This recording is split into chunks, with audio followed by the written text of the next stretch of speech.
Well, good morning. Another day in the new normal, being the church in changing times. Today's reading is from 1 Timothy chapter 4, verses 6 through 10, gradually making our way through 1 Timothy. In some of what Timothy says today, it conjured up in my memory an experience that I think speaks well to his point. I was a senior in high school, and it was baseball season. The basketball season had not gone very well because of an injury to my knee. But by the time baseball season rolled around, I'd recovered pretty well, at least well enough to play first base. Our coach was a nice enough guy, but he didn't push us very much physically. We went through the drills and we had batting practice and such, but we never did any wind sprints or such for conditioning.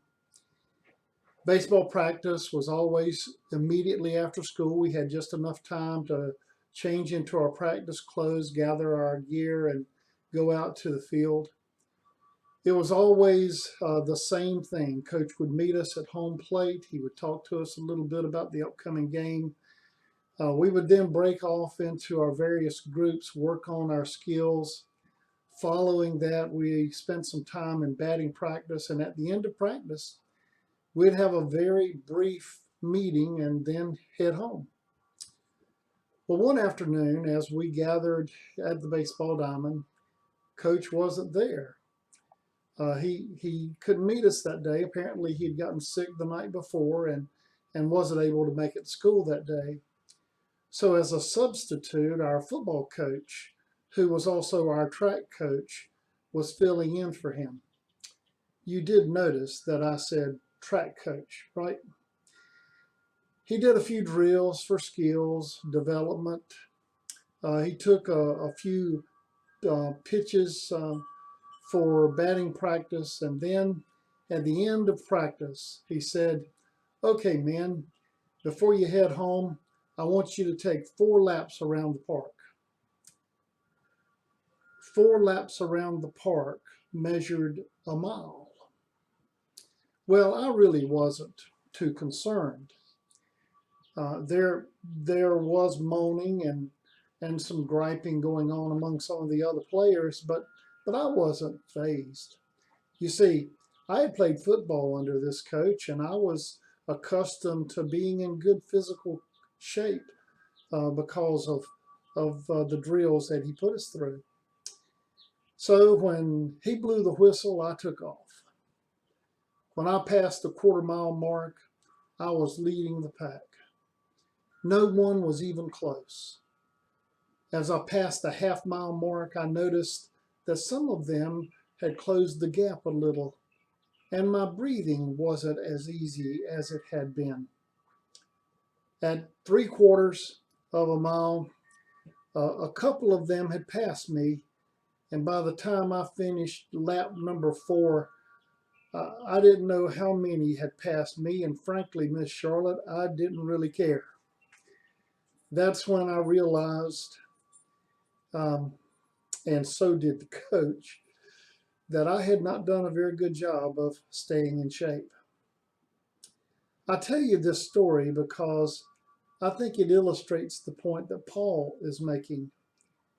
As he speaks to young Timothy in today's text, he talks to him about staying in shape. In verse 7, for instance, he tells him not to spend a lot of time on old wives' tales, but to train himself in godliness. This is what John Wesley referred to as attending to the holy ordinances of God. Timothy will bring this theme up again when we get over to 2 Timothy chapter 4, verse 2, when he says, "Preach the word, be prepared in season and out of season." So, how are you doing at staying in shape? Oh, I'm not suggesting that we run a mile. Thank God I don't have to do that today. But I am speaking of the terms that Paul uses as he speaks to Timothy. Consider these questions. How are you doing at faithfully spending time in the Word of God each day? How are you doing at spending time faithfully in the Word of God each day? Question number 2. What steps have you taken to make sure that you take time for worship?